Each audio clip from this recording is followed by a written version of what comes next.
Olá, seja muito bem-vindo. Você vai iniciar agora uma formação do Anexo Católico da Paixão de Cristo.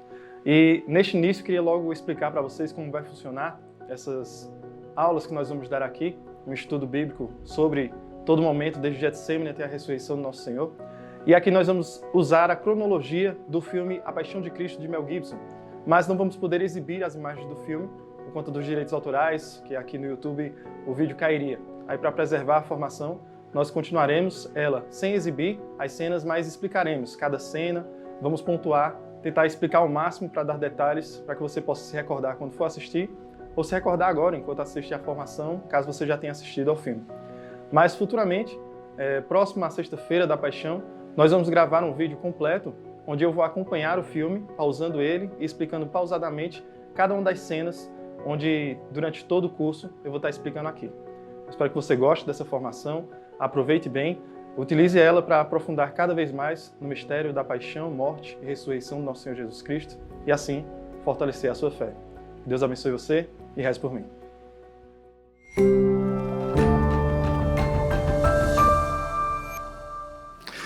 Pelo sinal da Santa Cruz, livrai-nos Deus, nosso Senhor, dos nossos inimigos. Em nome do Pai, do Filho e do Espírito Santo. Amém. Olá, eu me chamo Eduardo Mano. Esse daqui é o Anexo Católico da Paixão de Cristo. Nós vamos analisar todos os ensinamentos do nosso Senhor Jesus Cristo, seguindo a ordem cronológica do filme de Mel Gibson, A Paixão de Cristo, e utilizando também o livro Jesus de Nazaré, do Papa Bento XVI. Temos essa aqui na edição da minha biblioteca católica. Nós vamos estar utilizando. Também tem a edição da editora Planeta. Ambos, esse daqui em volumes separados, esse daqui um volume único com os 3 livros, a infância, a vida apostólica e a parte que nós vamos abordar propriamente dito, desde o Getsemane até a ressurreição do nosso Senhor Jesus Cristo. E hoje nós vamos iniciar esse estudo, esse aprofundamento, falando somente do Getsemane. No início do filme ele já começa ali com Cristo sofrendo no Getsemane, adentrando nessa dor, nessa profundidade da paixão. E tem algumas cenas, alguns aspectos que nós vamos guardar um pouquinho para uns próximos episódios que vamos ter. Como, por exemplo, a traição de Judas. Nós vamos dedicar um episódio exclusivo para a traição de Judas, junto com a negação de Pedro. Então, hoje, nós vamos particularmente observar o Getsemane, o sofrimento de Cristo ali e a decisão dele por viver a vontade do Pai. Nós iniciamos, então, essa reflexão, esse aprofundamento bíblico até, pensando no ambiente do Getsemane propriamente dito. O ambiente do Getsemane ele se localiza entre o Monte das Oliveiras e a cidade de Jerusalém. Ele pega um finalzinho ali do Monte das Oliveiras. E a perspectiva que São João dá no seu Evangelho sobre o jardim é notada pelo Papa Bento XVI já no seu livro. A perspectiva de que São João inicia o seu Evangelho sobre o sofrimento, sobre a paixão do nosso Senhor Jesus Cristo, falando do jardim, nesse caso de Getsemane, e encerra também todo o sofrimento, toda a parte dolorosa, também no jardim, aí falando já do sepultamento do nosso Senhor Jesus Cristo. A perspectiva do jardim, ele quer, por assim dizer, o próprio São João, quer assemelhar com Gênesis. Há muita tipologia no Evangelho de São João que compara com o Gênesis, a ação de Cristo com a ação de Adão. E aqui a gente já tem um comparativo muito forte. Jesus Cristo, ali no Getsemane, ele começa a derramar suas primeiras gotas de sangue. Também como é descrito por São Lucas no seu Evangelho. As gotas de sangue do nosso Senhor Jesus Cristo, propriamente dito, ela tem uma referência muito forte também sobre o Êxodo, capítulo 12. No Êxodo, capítulo 12, nós temos ali quando Deus dá as diretrizes para a última praga que virá, onde ela vai passar pelas portas do seu povo e as portas que tiverem na sua margem superior um sangue de um cordeiro, ele não adentrará e não ferirá os primogênitos que moram ali. Então, o sangue derramado do cordeiro, aquele cordeiro de 1 ano, um cordeiro que não tenha nenhum osso quebrado, todo esse aspecto se volta para agora o sangue derramado por Jesus no Getsemane. Esse sangue derramado por Jesus é comparado com esse sangue do cordeiro, porque quando Jesus começa a derramar o seu sangue, ele está dando a proteção, ou seja, repelindo a morte eterna. Enquanto no Êxodo, o sangue do cordeiro repelia ali a morte que iria causar em cada primogênito, cada morador que estava ali, que tinha na sua família um primogênito, ali em Cristo Jesus, o seu sangue derramado repele a morte eterna. Porque ele vai começar o processo para chegar até o ápice, na sua morte e na sua ressurreição, nos dando acesso à vida, tirando-nos da morte eterna e nos dando acesso à vida. Nesse comparativo entre Cristo e o Cordeiro, nós podemos aprofundar ainda um pouco mais, porque o Cordeiro, como é dito por São João Batista, quando identifica Jesus se aproximando, identifica Cristo como sendo eis o Cordeiro de Deus que tira o pecado do mundo. Enquanto as ofertas eram feitas a Deus no Antigo Testamento, com os animais, com os frutos, com tudo aquilo que o próprio Deus instruiu o povo a ofertar, aqui em Cristo nós temos a oferta perfeita. Jesus é aquele que vai se doar por inteiro, porque agora não é mais um mero material humano que está sendo oferecido. Não é uma planta, não é um fruto, não é até um animal. É algo que vem de Deus e que vai voltar para Ele. Cristo Jesus, vindo de Deus, seria então a oferta perfeita para ser oferecido em sacrifício ao Deus Pai. E nesse intuito é que São João faz a comparação com Adão, no Gênesis. Porque se por Adão, através de um jardim, entrou no mundo o pecado, através de Jesus Cristo, também o jardim iniciaria o adentrar da salvação do mundo. Então, Jesus Cristo, nesse início de Getsemane, do ambiente que ele está relacionado ao jardim, já nos dá uma prefiguração, tanto do Êxodo, capítulo 12, como do Gênesis, capítulo 4, onde também ali é oferecido por Abel uma oferta mais agradável a Deus através de um cordeiro. E nós vemos que tem essa preferência através do cordeiro para Deus. Então, Jesus Cristo, iniciando essa meditação, ele entra no Getsemane cantando salmos, como os evangelhos contam. Ele sai da Santa Ceia e vai em direção, chama apenas os 3 prediletos, digamos assim, aquele João, o Pedro e o Tiago, convida-os a participarem junto com ele, mas ao chegar lá, pede que eles fiquem a uma certa distância. E aí no filme, Mel Gibson, ele começa justamente com essa cena do sofrimento de Cristo já em andamento ali, ele indo até os seus que estão dormindo, seus discípulos dormem, ele chega até eles e diz: vocês não são capazes de ficar nem uma hora comigo aqui. Nesse sentido, o Papa Bento XVI já aponta o abandono dos discípulos.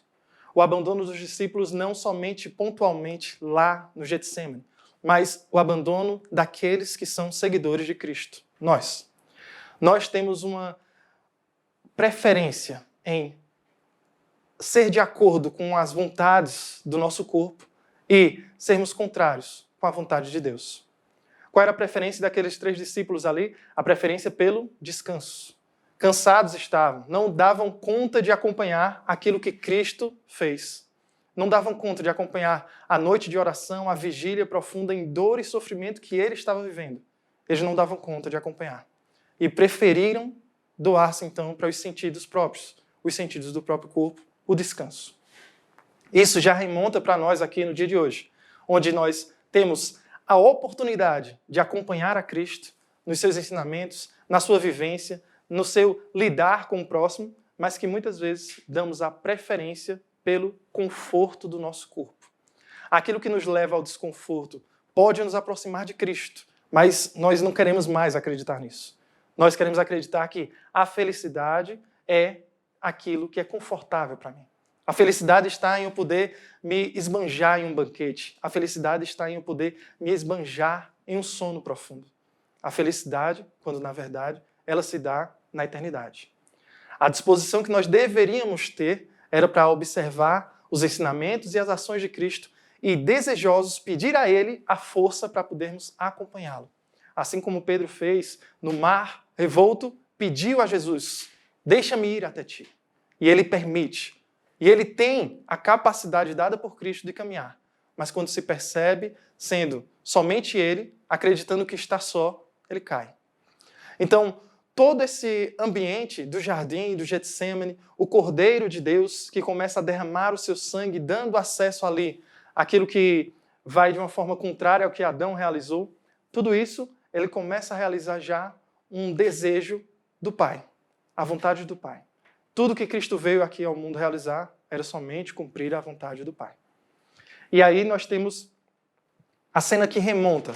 Ele retorna, então, mais profundidade ainda para o Getsemane, começa a se curvar e chega a se deitar no chão.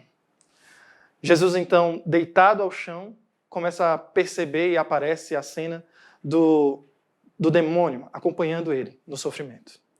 Ele que fica rondando o Cristo e olhando ele, e olhando ele, e olhando. Nessa perspectiva da ação, é apenas a tentação que começa a tomar conta. Começa a surgir a tentação. A tentação e o combate de Cristo começa a ser executado. Afasta de mim este cálice, mas que não seja feita a minha vontade, e sim a tua. A disputa e o combate que Cristo realiza agora é uma disputa entre o Cristo humano, a sua alma humana, e o Filho de Deus, Jesus Cristo, Deus Filho. Essa disputa ela começa a ser fortalecida e Cristo desejoso e esperançoso de que não precise realizar aquilo para a salvação do mundo. Mas, ao mesmo tempo, ele sabe da necessidade. Cristo ele está, então, simultaneamente vivendo a experiência de desejar repelir, mas desejar realizar. É aquilo que ele mesmo vai dizer, pedindo a Deus, afasta de mim, mas dai-me a graça. A realização, então, de Cristo, ele começa a verificar, que aí o Papa Bento XVI vai ensinar muito bem para a gente, que ele começa a verificar que é uma disposição em Cristo de perceber que uma coisa está atrelada à outra. Essa vontade humana e a vontade divina, digamos assim, de realizar a ação, ela é necessária. Não tem como ele se afastar do cálice, do sofrimento e não realizar a vontade de Deus. Ele precisa, para realizar a vontade de Deus, tomar o cálice do sofrimento. Este cálice do sofrimento, que todos nós estamos inseridos ali dentro, no cálice está o pecado daqueles que vieram antes de Cristo, no cálice do sofrimento de Cristo também está o pecado daqueles que virão, os nossos pecados. Toda dor e o sofrimento que Jesus toma sobre si, então, naquele momento, não é meramente uma ansiedade, não é um nervosismo, é o medo, a aflição real do ser humano, mas também a carga sobrenatural de todo o pecado da humanidade.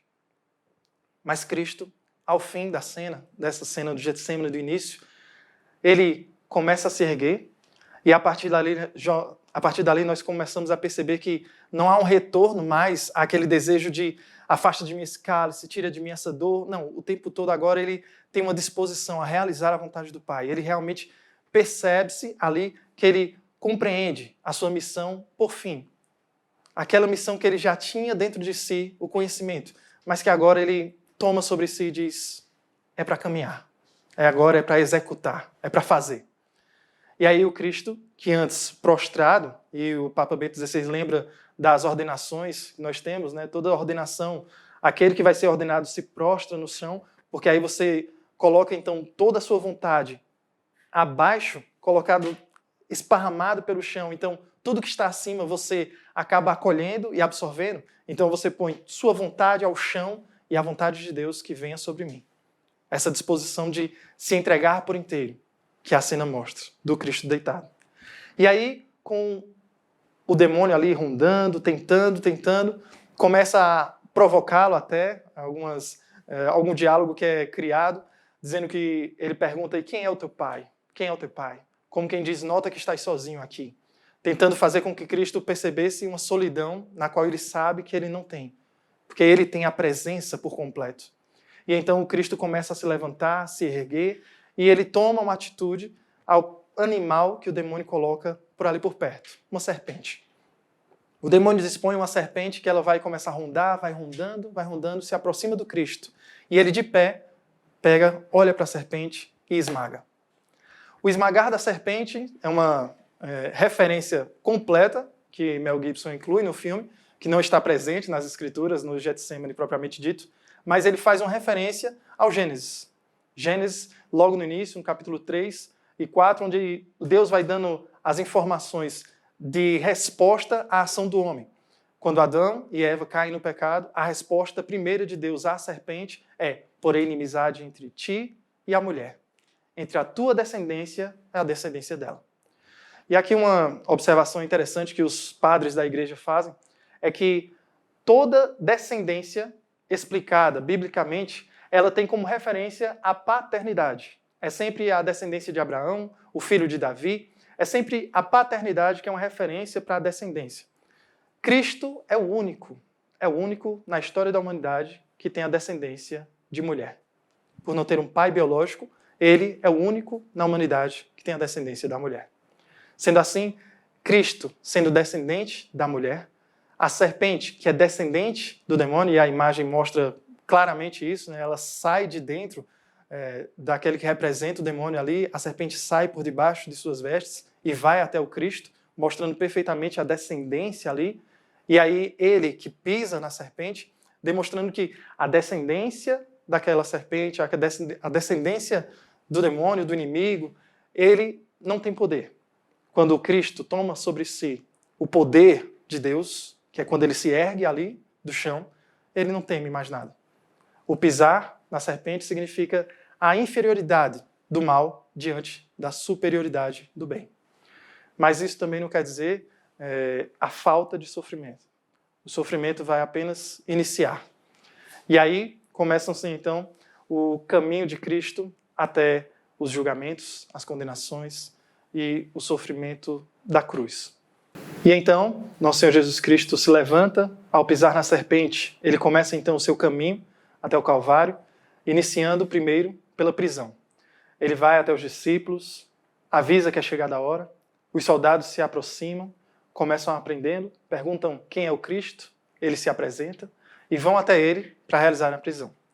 Nessa prisão que é realizada por Cristo, nós temos a força maior ainda daquilo que nós comentamos no início, o abandono dos discípulos. Mel Gibson faz questão de mostrar, seria até constrangedor, né, para os discípulos, mas Mel Gibson mostra exatamente João e Tiago fugindo, correndo. Pedro fica, é aquele que corta a orelha do soldado, e a gente vai aprofundar mais isso sobre essa reação de Pedro, quando formos falar sobre a sua negação e a traição de Judas, em um episódio único. Mas aí nós temos a fuga de João, a fuga de Tiago, que prefigura e dá mais força ainda àquilo que falamos, onde os discípulos, mediante o sofrimento e a dor e a perseguição, às vezes se rebaixam, onde eles fazem acreditar de que a maldade é superior. Quando o Cristo tinha acabado de dar o ensinamento de uma superioridade, aquele que superou o próprio sofrimento para poder viver a vontade de Deus, os discípulos, nós, não vamos só apontar lá para trás, mas nós aqui, somos aqueles que temos o repelir do sofrimento. Vamos buscar um conforto, o que é agradável, enquanto Cristo aceita o sofrimento para vivê-lo por nós, por amor a nós e por obediência ao Deus Pai. Então, no próximo episódio, nós vamos dar uma continuidade e vamos até o Sinédrio, porque agora Cristo está sendo preso, mas como é de noite, ele não pode ser julgado ainda. Isso nós vamos explicar com mais profundidade nesse episódio do Sinédrio, para explicar uma questão toda da jurisdição que permeava aquela época e por que ele teve que ir até o Sinédrio, tarde da noite, e ser colocado em frente aos homens da lei para um primeiro julgamento. Esse daqui é o Anexo Católico da Paixão de Cristo. Eu espero que você tenha gostado e te vejo no próximo episódio.